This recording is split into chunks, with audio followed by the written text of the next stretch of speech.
Hitler became Chancellor in January 1933.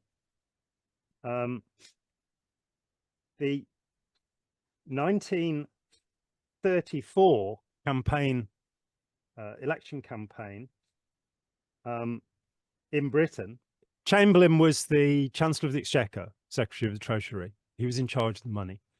There is a diary entry of his in 1935, so infamous inability to recognize, where he speaks exactly about the main danger at the moment being Germany.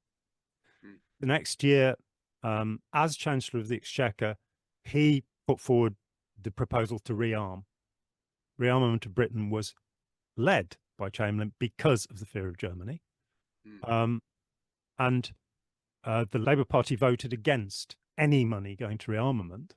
And then a Labour journalist called Michael Foot and two of his friends, Foot would later become leader of the Labour Party, just before Chamberlain died in 1940, published a book called The Guilty Men, saying that the war was there because of Chamberlain, that Britain should have attacked Germany over Czechoslovakia. Well, the military reports are that once the Anschluss, the union with Austria, had happened, there was no defense on the Czech border to Austria. It was all on the German border.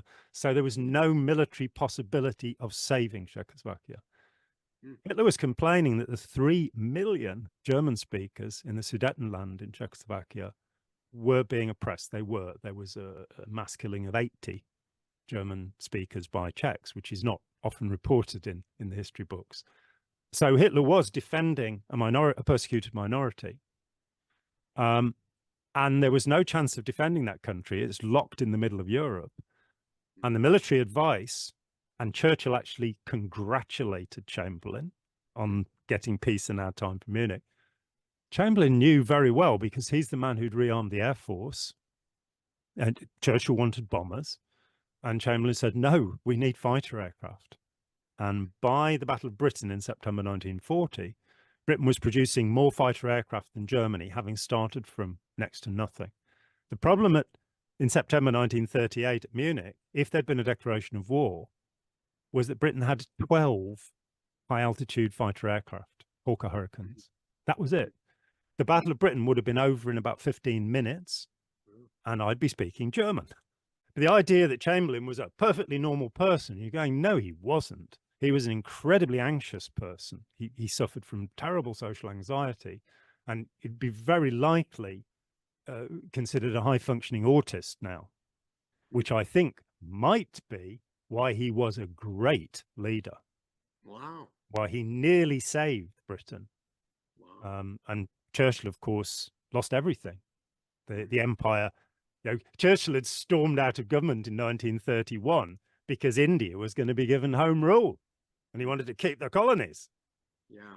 Well, he's the man that signed them all away as part of Lend-Lease. So, and when Hitler offered him a deal at Dunkirk and said, you can walk away, he could have saved 40,000 lives, and he could have sat back for a year, stacking up the munitions, knowing that the Russia Pact was going to fail. There's no way that Stalin and Hitler were going to remain buddies.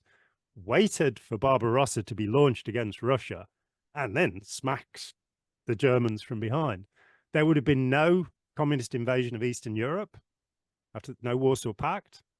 America would not have risen as the dominant power in the world. The British Navy would have remained the most powerful navy in the world. Churchill lost all of that and is considered by Poll to be the second greatest Briton of all time.